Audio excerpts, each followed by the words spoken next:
Masih ingat beberapa bulan lalu di negeri kami ramailah pesulap merah bertengkar dengan Gus Samsuddin. Masih ingat? Gus Samsuddin ini mengklaim dirinya membaca kitab namanya Syamsul Ma'arif Kubra. Ya. Itu kitab yang disebut kitab batiniyah. Ya. Dia tidak semuanya salah, tapi harus dibaca oleh orang yang ahli. Karena ilmunya disebut ilmu tajribiyah. Apa arti tajribiyah? Harus dicoba, harus diriadhahkan. Namun mereka kurang dalam zauq, hanya memperhatikan angka dan percobaan, tes lagi, tajribah lagi, dibaca lagi, begitu terus. Ilmu ini juga ada di pihak ilmu falsafah, disebut kedokteran terapan, falsafah terapan, kimia terapan. Tapi kita tidak bicarakan itu. Kita bicarakan kebatinan. Ya. Ilmu-ilmu azimat itu dari cabang ilmu ini, dan ini bukan ilmu tasawuf. Ya. Ilmu membuat rajah bukan ilmu tasawuf, tapi itu salah satu ilmu yang disebut fannya ilmu huruf dan adad. Apa nama ilmunya? Ilmu huruf dan adad. Karena setiap huruf itu dalam ilmu falak ada angkanya, alif itu ada nilainya, sehingga la ilaha illallah bernilai 165. Karena lam, alif lam ha digabungkan semuanya, alif lam lam ha, maka bertemulah jumlahnya berapa? 165. Itu namanya ilmu huruf wal adad. Kita dulu juga belajar itu seperti sandi-sandi. Ya, huruf ada angkanya. Tapi ingat, itu bukan ilmu tasawuf. Namun sebagai sebuah ilmu yang murni, ilmu huruf dan adad bagian dari ilmu yang Allah turunkan juga. Cuma sayang, beberapa orang mensalahgunakan ilmu ini. Akhirnya ilmu huruf dan adad ini bukan dijadikan untuk aurat, tapi dijadikan hanya untuk ilmu sihir, untuk ilmu, ya sebatas itulah, penglaris, tahu, untuk mahabbah, ya, ada yang dapat itu, pengasihan, ya, hanya sebatas itu. Dan sekali lagi kita katakan, ini bukan ilmu tasawuf. Imam Ghazali dulu mengira itulah tasawuf. Di bagian ilmu inilah banyak terjadi orang begini. Karena di saat dia aurat, muncullah arwah-arwah, muncullah energi-energi, jin ini, jin itu, dia mengaku dia fulan, dia fulan. Dan saya bertemu beberapa orang yang ingin menjadi tabib. Belajarlah kepada pakar ilmu ini, diberi air yang sudah dikasih raja. Sampai sekarang dibacakan la ilaha illallah, kesurupan jin. Ini akibatnya. Kenapa? Ilmu itu ada khadamnya, ada yang berkhidmat kepada huruf. Dan khadam itu ada yang dari malaikat, disebut khadam ulwi. Ada khadam yang rendah, disebut khadam sufli, yaitu para jin. Dan mereka namanya hampir sama, bentuknya pun hampir sama. Disinilah banyak orang-orang bercanggah dari ajaran Islam. Dia klaim dirinya, dia katakan dia dakwah dirinya ahli tasawuf, dia dapat ilham. Ternyata yang mengilhamkan adalah bukan ruh-ruh suci, tapi jin-jin yang menyerupainya. Oleh karena itu ilham syaratnya berat. Tidak boleh sembarang mempercayai ilham. Mimpi syaratnya pun berat, sehingga tidak sembarang mimpi boleh dipercaya. Oleh karenanya Imam Al-Bukhari menulis kitab Sahih Bukhari, ada bab khas mengenai takbirur ru'ya, bab takbir, mentakbir mimpi. Karena ar-ru'ya far'un minal wahyi. Mimpi itu adalah cawangan daripada wahyu. Maka Imam Ghazali kemudian mencari lagi, karena dia hatinya enggak tenang, jiwanya tidak puas. Sepertinya bukan ini ilmu yang aku cari. Maka dia bertemulah seorang syekh bernama Abu Ali Al-Farmadi. Abu Ali Al-Farmadi ini imam dari ujung rambut sampai ujung kakinya, ujung ubun-ubun sampai ujung kakinya, ilmu ma'rifat asma'ul husna, al-asma'ul husna. Kalau dia berkalam, kalamnya berisi ma'rifat. Abu Ali Al-Farmadi. Abu Ali Al-Farmadi ini murid daripada pengarang penulis kitab Ar-Risalah Al-Qushairiyah. Pernah dengar? Saya beberapa tahun lalu sering bahas ini di kajian-kajian masjid. Imam Al-Qushairi mentalqin dia zikir, mengajar dia zikir. Abu Ali Al-Farmadi, guru Bukhari, guru Imam Ghazali. Tapi Abu Ali Al-Farmadi lebih laju, lebih cepat dia naik rohaninya daripada kawan-kawan yang lain. Setiap kali dia bertanya apa yang terjadi pada dirinya kepada Al-Imam Al-Qushairi, Imam Qushairi tidak jawab. Lalu Imam Qushairi mengatakan, kalau engkau ingin jawabannya, carilah kawanku, namanya Abul Hasan Al-Kharqani. Ya.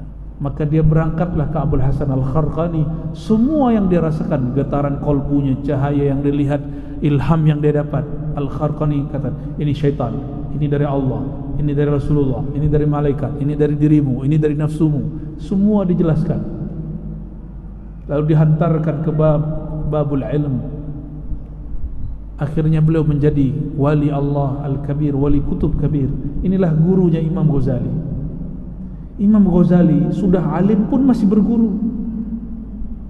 Tapi aneh, kawan kita baru magister, ya, baru sarjana tingkat 1, baru PhD, sudah tidak mau bermursyid.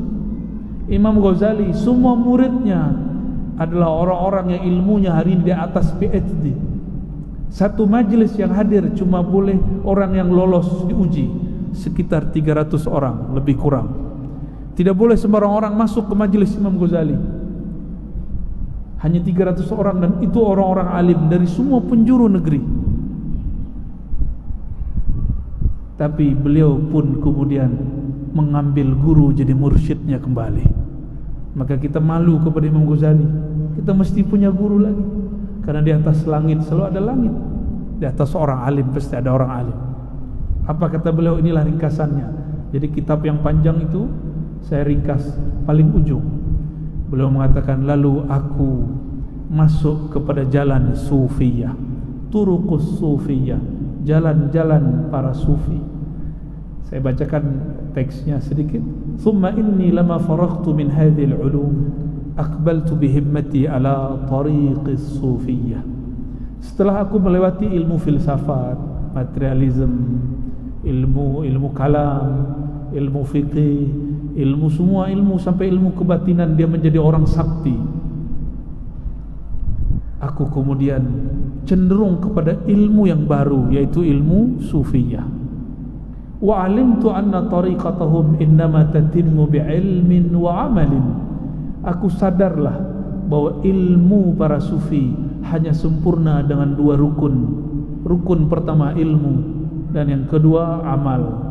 Maka kalau ada orang bertasawuf tidak ada amalnya, tidak ada syariatnya, kita curigai dia ini bukan sufi, tapi mudda'i at-tasawuf.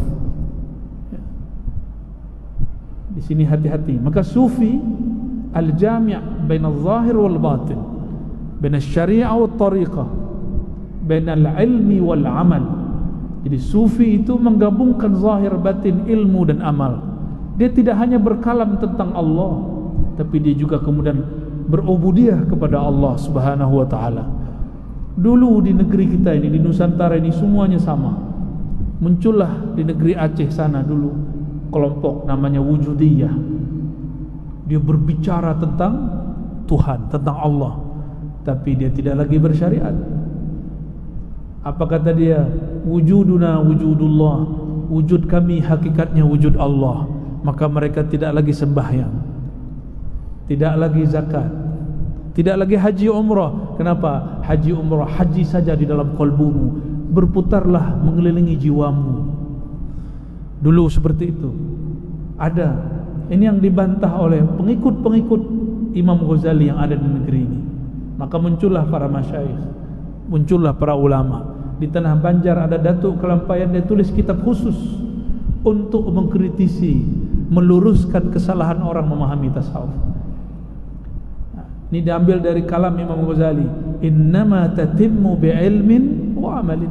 Tasawuf itu mesti ada ilmunya, mesti ada amalnya. Orang beramal tanpa ada ilmu beban. Datang kepada mursyid, apa kata mursyid? Amalkan ini 5.000, tapi tidak ada ilmunya. Maka dia mikir, waduh, ini beban apa lagi nih? Ya, beban hidup sudah banyak, beban pekerjaan sudah banyak. Masa tambah lagi beban dari guru? Ya. Datang ke mursyid, suruh kamu amalkan salawat ini 7.000 sehari. Pingsan dia, ya.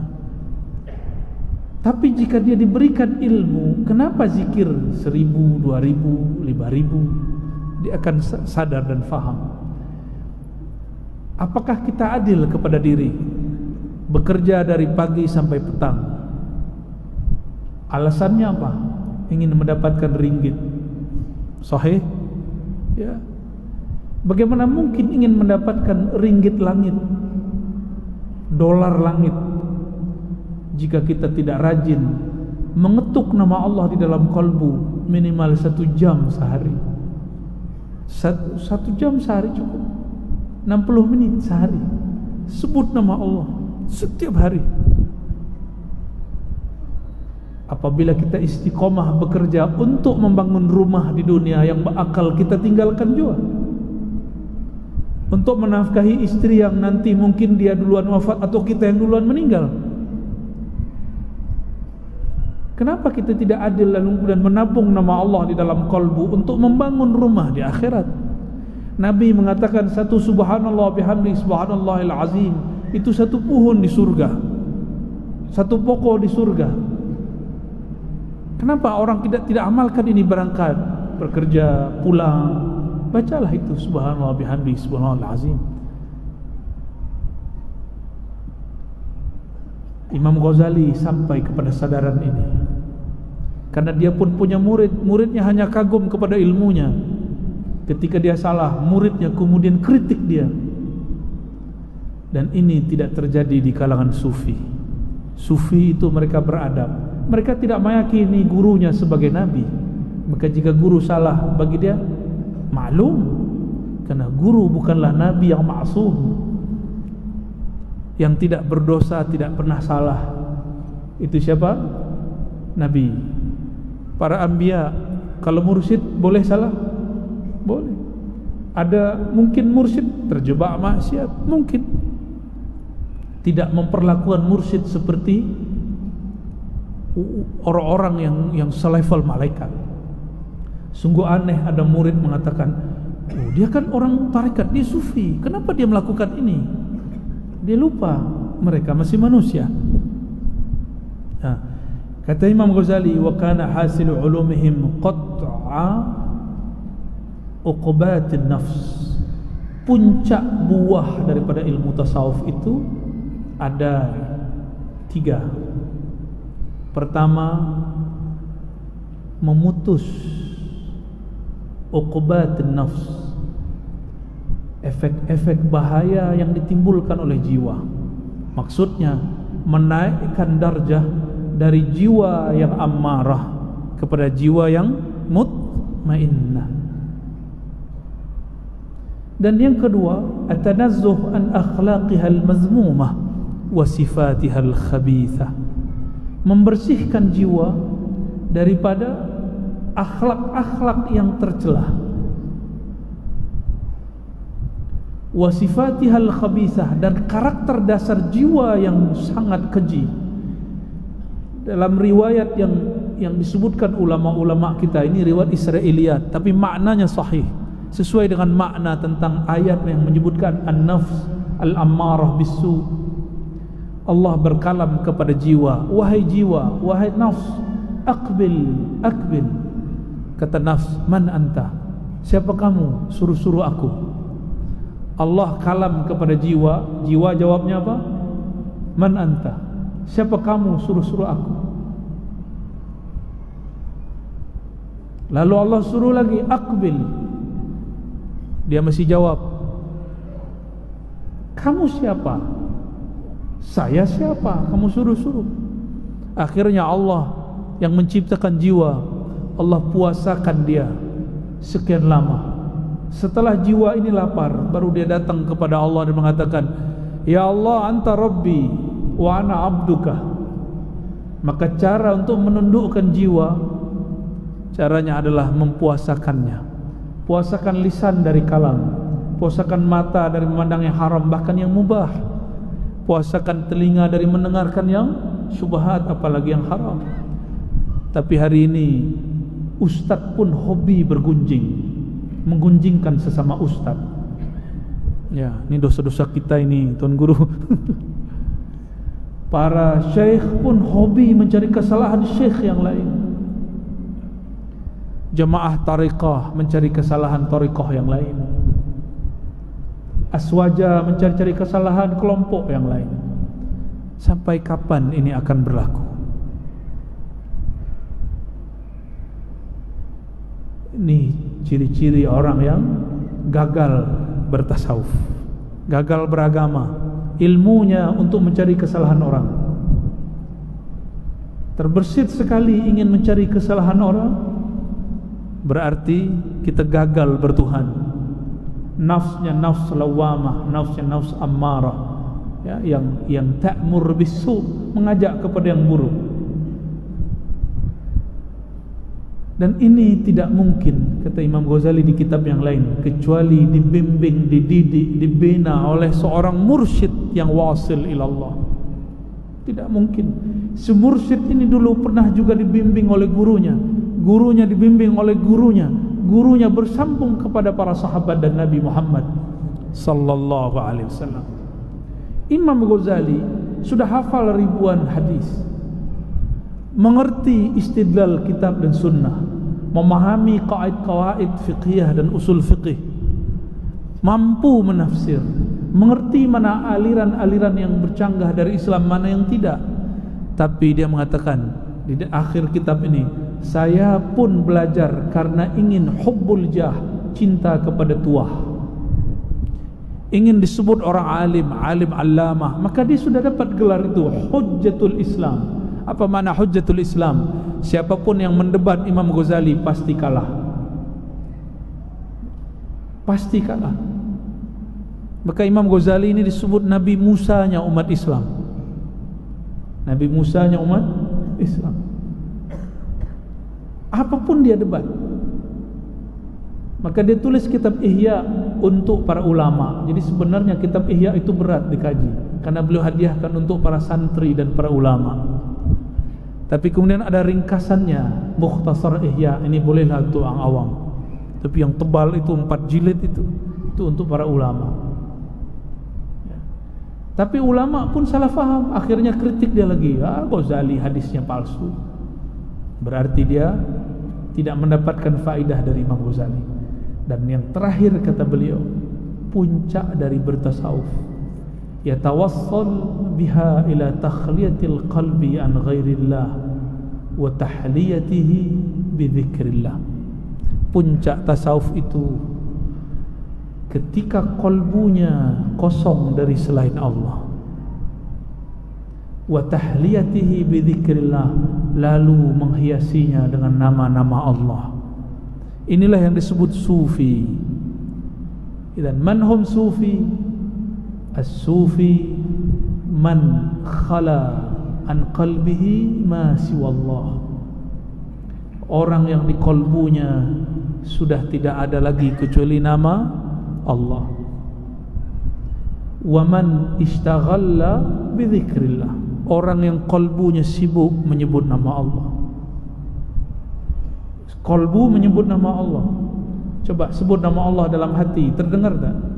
Baca Allah dalam hati. lisan tidak baca. Nah, itu disebut zikir qalbi. Imam Ghazali mendapatkan kalam ini dari kalam Imam Abu Ali Al-Farmadi. Abu Ali Al-Farmadi katakan kepada Imam Ghazali, "Wahai Ghazali, Abu Hamid Muhammad bin Muhammad, pejamkan matamu, kunci mulut dan lidahmu, bacalah nama Allah dengan qalbumu." Baru dia lakukan. Nah, ambil ilmu ini kepada para mursyid kita ya. Di Malaka banyak mursyid, silakan ambil ilmu disebut talqin. Dalam kitab Sirrul Asrar, Syekh Abdul Qadir Jilani mengatakan rasa dahsyatnya zikir ini tidak diperoleh kecuali dengan talqin dari ahlinya. Karena ahlinya ini kalbunya bersambung kepada kalbu Rasulullah SAW. Kalbu yang berzikir mutlak hanya kalbu Rasulullah SAW. Dan Rasulullah menumpahkan ini kepada para sahabat yang masyhur, Sayyidina Abu Bakar dan Sayyidina Ali. Maka hampir semua jalur-jalur tasawuf hari ini bercabang daripada Sayyidina Abu Bakar. Inilah tariqat Naqsyabandiyah, Al-Khalidiyah. Lalu yang kedua Sayyidina Ali. Hampir semua tariqah lewat Sayyidina Ali kecuali Naqsyabandiyah. Dia punya dua jalan. Jalan Siddiqiyah Abu Bakar Siddiq, jalan Alawiyah Sayyidina Ali. Maka bersanad kepada Sayyidina Ali bukanlah Syiah. Ya, bersanad ke Sayyidina Ali bukanlah tasyayyu. Bukan. Itu justru adalah tanda sahihnya seorang bertariqah. Nabi mengatakan, "Ana Madinatul ilmi wa Aliyun babuha." Akulah kota ilmu, bandar ilmu. Coba bayangkan bandar, apa saja yang ada di dalamnya? Ada pasar, ada masjid, ada maktabah, ada library, ada tempat hiburan, ada hotel, tempat menginap, ada macam-macam. Kalau di Melaka banyak resort ya. Ada semua. Apa kata Rasulullah? Pintunya Ali. Hadis ini sahih. Tapi orang yang disebut kelompok Nasibiyah, apa nama kelompoknya? Nasibiyah, pembenci keluarga Nabi. Mereka mengatakan hadis ini palsu. Ini ciri-ciri kelompok Nasibiyah. Kelompok ini lawan dari Rafidah, yang di tengah-tengah Ahlus Sunnah wal Jamaah. Tidak Nasibiyah, tidak Rafidiyah. Semoga Allah terima akidah kita semua. Bapak, Tuan, Puan, Syaikh, para asatidz, saudara-saudari kemuliaan Allah, lebih kurang itulah ringkasan, baru ringkasan manhaj ilmu tasawuf yang diasaskan oleh Imam Al-Ghazali. Oleh karenanya ittifaq ulama Azhar, kesepakatan ulama Azhar dan ulama-ulama Ahlus Sunnah sedunia bahwa berahlus sunnah itu yang ketiga setelah berakidah Asy'ariyah, bermazhab yang empat, yang ketiga bertasawuf, manhajnya manhaj Imam Al-Ghazali ya. Penciriannya apa? Dia bersanad kepada Rasulullah sallallahu alaihi wasallam, tidak melanggar syariat ya. Semoga Allah membuka hati kita semua untuk menampung ilmu akidahnya, ilmu fikihnya, dan juga ilmu tasawufnya. Amin ya rabbal alamin. Bagaimana? Ada soal jawab? Tafadhal, silakan diatur ya.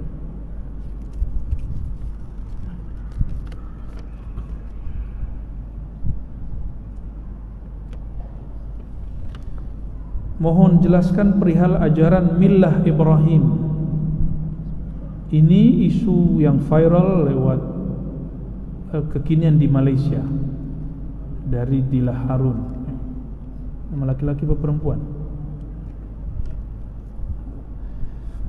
Ajaran millah Ibrahim itu istilah Quran. Tapi sayangnya ada beberapa orang menggunakan itu untuk menggabungkan tiga agama sekaligus. Dulu di Indonesia sempat muncul nabinya bernama Ahmad Musaddiq. Ya. Betul Habib ya? Ada namanya Ahmad Musaddiq. Nabinya orang Indonesia yang ke-26.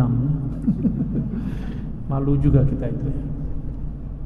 Tidak pernah berguru, tiba-tiba dia berkhalwat di bawah kaki Gunung Salak. Di hari ke-40 dia merasa dapat ilham. Lalu dia membangun agama yang dia klaim sebagai millah Ibrahim. Saya tidak tahu yang di Malaysia apakah mirip-mirip juga. Ya. Ajaran Islam itu millah Ibrahim. Ajaran yang dibawa Nabi Muhammad dan Nabi Ibrahim sallallahu alaihi wasallam itu ajaran yang sama, yang berbeda hanya syariatnya, akidahnya sama. Oleh karenanya, apabila kita memasukkan jenazah ke dalam lahat, salah satu doanya Bismillahi ala millati Rasulillah. Boleh juga baca Bismillah ala millati Ibrahim. Ya. Jadi apabila millah Ibrahim ini bermaksud menggabungkan Islam, Kristiani dengan Yahudi, ini sesuatu yang berlebihan.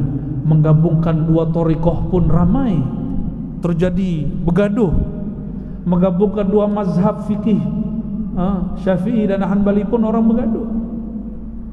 Apalagi menggabungkan dua agama, tiga agama, ya.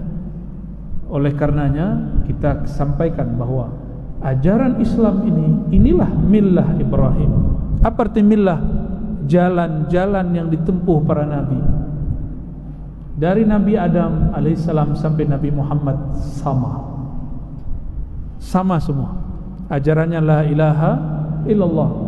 Lainnya adalah Nabi Adam Rasulullah di zamannya, Nabi Musa Nabiullah di zamannya. Sedangkan mereka bersaksinya kepada Rasulullah. Nabi Adam mengatakan asyhadu an la ilaha illallah wa anna Muhammadar Rasulullah. Jadi syahadat ini sudah dibaca Nabi Adam sedari di surga. Maka tidak ada perbezaan hakiki antara ajaran mereka dengan ajaran Nabi Muhammad SAW. Ketika Nabi Adam dalam hadis Imam Hakim melihat ke langit, langitnya surga adalah arash, langitnya kita langit ini. Terlihat dari sana la ilaha illallah Muhammadur Rasulullah. Maka Sayyidina Adam bersyahadat dengan dua syahadat ini. Maka syahadat yang kita baca hari ini itu syahadat tertua di alam semesta. Maka umat ini sungguhlah beruntung. Umatnya umurnya paling pendek, dikeluarkan juga di akhir zaman, tapi syahadatnya paling tua, sama dengan syahadat kakeknya Sayyidina Adam alaihissalam. Beruntunglah kita umat Sayyidina Muhammad SAW. Inilah millah Ibrahim, inilah millah Nuh, millah Adam, millah semua Nabi sallallahu alaihi wasallam. Ya. Bagaimanakah cara untuk tenangkan hati dan fikiran-fikiran yang negatif?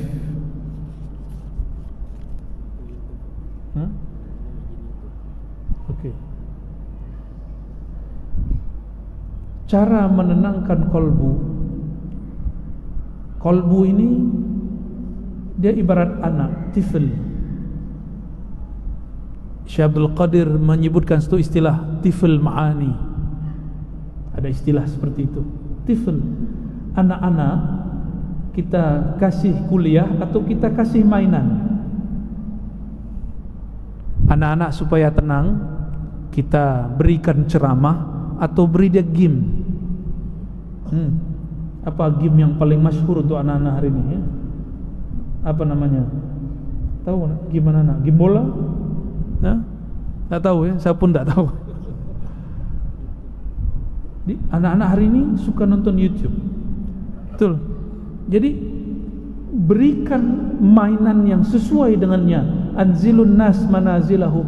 Tempatkan manusia sesuai dengan manzilahnya. Qalbu itu manzilah, tempat menyebut nama Allah. Maka mainannya qalbu adalah ism min asma'illah, nama-nama Allah. Apabila seseorang menjauhkan qalbunya dari nama Allah, qalbunya gelisah. Sumiyal qalbu litaqallubihi, disebut qalbu karena dia bergerak gelisah. Kapan dia berat? Jika nama yang paling berat masuk ke dalamnya. Wala dzikrullahi akbar, sungguh menyebut nama Allah itulah yang paling berat, paling besar. Kata akbar juga diartikan athqal. Dalilnya apa? Surah Al-Baqarah tentang khusyuk. Wa innaha lakabiratun illa 'alal khashin. Sesungguhnya salat itu kabirah. Kata Imam Ibnu Katsir dan para imam lain, kabirah ay thaqilah, berat. Dan imam-imam mengatakan ini beratnya. Kolbu ini mesti diberikan mainannya nama Allah. Coba lihat anak-anak kita ingin bermain motorcycle, ya, betul. Ingin drive kereta, ya, betul tak? Tanya itu yang kecil-kecil tu, ya. Kita sebut apa anak kecil ni? Budak-budak. Budak-budak belia ini sukanya mau drive. Sayang kepada anak, apakah kita lepas, kita berikan kunci, serahkan kereta pada anak? Itu tanda sayang? Kan? Tidak semua yang dimahukan anak diberi. Kalau diberi, terabrakan, ya, beradu dengan orang. Oleh karenanya, untuk memberikan apa yang menenangkan kolbu, jangan sembarang beri. Tanyakan kepada ahlinya, fas'alu ahlal dzikri in kuntum la ta'lamun. Nanti kolbunya akan tenang. Jadi berikan mainan yang sesuai dengan kolbu. Benarlah para ulama mengatakan, mengambil dari ayat ala bidzikrillah tatmainnul qulub wazkur rabbaka fi nafsik, muncul kalam qalbul mu'min baitullah. Kolbu orang beriman itu rumah tempat mengingat Allah, bukan tempat Allah, rumah tempat mengingat Allah. Ini masjid Baitullah, betul? Masjid, benar. Karena kita di negeri Melayu, masjid ada kubahnya. Coba, sudah ke Eropa? Coba lihat masjid di sana, bekas gereja, hanya salibnya yang sudah hilang. Masjid di zaman Nabi tidak ada kubahnya. Jadi apakah masjid itu suatu yang ada kubahnya? Tidak. Ada khatnya? Tidak. Masjid itu tempat yang di dalamnya ada orang menyebut nama Allah. Ada orang menyebut nama Allah dengan lisannya, dengan kolbunya. Sebenarnya mana yang lebih awal? Lisan atau kolbu? Kolbu. Jadi sebenarnya masjid itu disebut ma'mur jika orang yang sholat di dalamnya menyebut nama Allah dengan lisannya dan dengan kolbunya bersamaan. Itu cara memakmurkannya. Jangan hanya lisan. Kalau lisan, fawailul lil musallin, celaka bagi orang yang merasa sholat. Tapi tidak ada kalimatnya celaka bagi orang yang mendirikan, yang mengusahakan menyempurnakan sholat. Karena aqimis salata lidzikri, dirikan sholat untuk mengingatku. Yang dapat ingat Allah hanyalah kolbu, bukanlah fikiran ini. Jadi jangan berzikir dengan fikiran, berzikirlah dengan kolbu. Nanti datang ke tuan guru, para masyayikh, nanti diajarkan caranya, ya. Contoh terakhir, nonton film, kenapa tahan? Karena ada yang bergerak-gerak, ya. Jika ingin menikmati zikir, maka ambil kaifiat yang sesuai dengan thariqahnya. Maka kita nanti pun seakan-akan menonton, tapi bukan menonton TV, menonton diri sendiri membaca nama Allah. Tapi usaha sebelum itu syaitannya banyak, ya. Nanti datang, wah itu sesat, terus lagi nanti kamu gila, ya. Benar, ya. Lihatlah guru kita dari dulu tidak pernah gila, ya. Ya, tidak ada. Orang gila belajar thariqat tambah gila. Orang waras belajar thariqat tambah cerdas. Maka jika ada orang gila belajar zikir, sebenarnya sebelum berzikir dia sudah gila. Ya, saya sudah bertemu banyak yang begitu, ya. Yang terakhir ya. Oke, sekedar siapapun yang merasa mendapat manfaat dari kajian-kajian di sosial media, YouTube, Facebook, silakan diambil. Jika ada kalam yang tidak tepat, tawakuf, tidak usah diambil. Konsultasikan dengan guru-guru mulia. Karena saya bukan manusia yang maksum. Barangkali ada kalam saya yang tersilap, khilaf, ya, saya pulangkan kepada Allah. Namun untuk talqin mesti diambil dari mursyid atau wakilnya mursyid, badalnya mursyid, wakil talqinnya mursyid. Tidak boleh hanya menyimak melalui YouTube. Saya tidak jamin kalau kolbunya nanti aman daripada syaitan, ya. Jadi silakan amalkan salawat hadiahkah itu, wirid asas, tafadhal. Zikir maqalid silakan diamalkan. Zikir salawat an-nur zati sila diamalkan. Namun talqin wajib bermursyid, ya. Cukup, ya. Insyaallah